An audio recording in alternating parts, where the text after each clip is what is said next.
sa storage pool. Diba? Una, nag-add ako hard drive. Tapos ng hard drive, nag-create ako ng storage pool. From storage pool, humugot ako ng VDisk, then volume. Okay? Yun ang ginawa ko. So, tingnan natin. So, balikan ko yung ating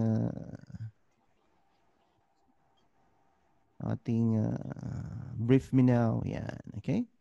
So, click niyo yung show answer. Lahat yan may show answer. Yun ang tama. Okay? Yan ang tama. Create storage pool. Di ba? Yun ang, actually, una kong gawa hard disk. Pero storage pool sumunod.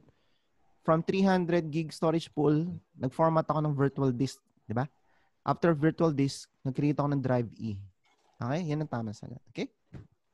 So, let's see kung sino tama. Check ko dito. Baliktad sa'yo, Jaymar. Nag-create ka muna ng B-disk bago storage. Baliktad. Si Bernard naman. Nauna yung volume sa'yo, then storage pool. Mali. No? Kay Sir Robin. Uy, storage pool, tama. Tapos virtual disk, tapos volume. Tama ka, Sir Robin. So, hinahanap ko nga sir yung physical muna eh. Oo. Kaso wala sa tanong. Yun yung hinahanap ko. Siguro dahil nasa tanong yung physical. Yung sinabi niyang meron siyang 1, 2, 3 na disk. Oo. Taka nga walang physical. May mga ganyan eh. Na? So tama ka. Alam na natin sino papasa sa exam. Ha? So puntahan nyo lang yan. Brief me now. Send ko sa inyo tong link. May reviewer na kayo. No? Imposible yung bumagsak eh. Talagang, ewan ko lang kung may babagsak pa di. Kasi ito na yung lalabas sa exam. Most likely, yan talaga sir. Yan talaga yung mga tanong doon. Yes. Yan ang lalabas sa exam eh. No? Yan ang lalabas sa exam. Okay, so ang daming question. Question number 79, if you can see, no, NTFS, show answer nyo lang. Okay? Ayan, no? Pag nag-green, yun ang answer, no? Question number 6. Okay? So, pili lang kayo dyan. Show answer. Okay? Pero hindi pwedeng buksan to sa exam. Ha? Reviewer to. Ito yung live reviewer. Okay? So, once you pass the exam, Microsoft Certified Professional ka agad kayo. Na? Okay? Any question about the exam? Iwanan na natin. Yung count ng question dyan, sir, same nung sa exam? Or mas madami nyo nandito? Sa actual exam, lalabas 60. If you can see from here, okay. No? If you can see from here, 132 question. Okay? So, balik kayo dito sa exam. Kita nyo ba? Nakita niya? Sir. Tatlo yan eh. 740. Actually, 4 nga eh. Ito yung version 3, ito yung latest. Version 2, buksan nyo.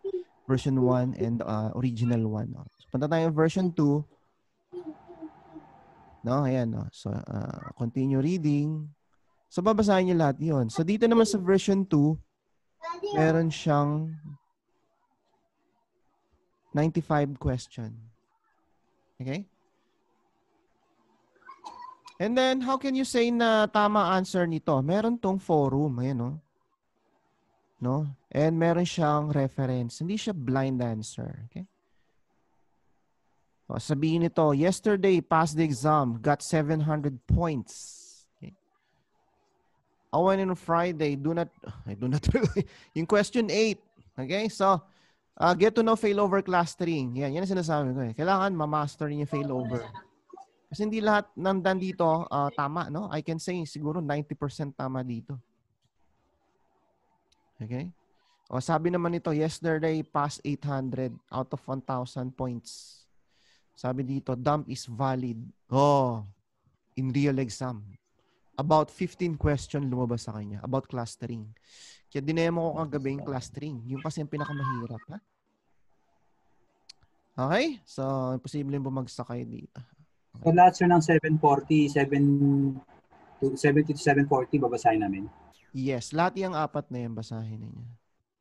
Bago kayo mag-exam. Mga 1 month. Give at least 1 month to study. No? Mga 2 hours a day. Yan yung exam. Lalabas sa exam yan. Okay? Any question before tayo mag-lab? So, saan yung Zoom ko? Lab muna tayo. Zoom. Yeah. So lab muna tayo about storage space direct. Siguro mga 30 minutes, na 30 minutes. Gawin niyo yan, yung dinemo ko. And then 17, 18, 19, 20. Okay? Final prep kasi more on examination lang to. So we have 1, 2, 3, 4 left. 4 left. Lab muna tayo, storage space direct, then see you after 20 minutes. Mabilis lang naman yun. Click next na yung ginawa ko, di ba? So time ngayon is 3:10 na ba sa inyo? 3:10? 3:10. Okay, let's meet. Ang lab natin, chapter, project number 16 from 3:10 p.m. to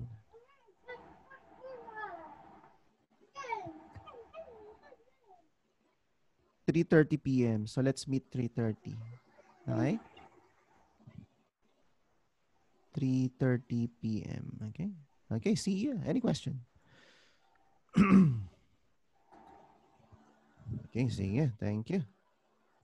Thank you, sir.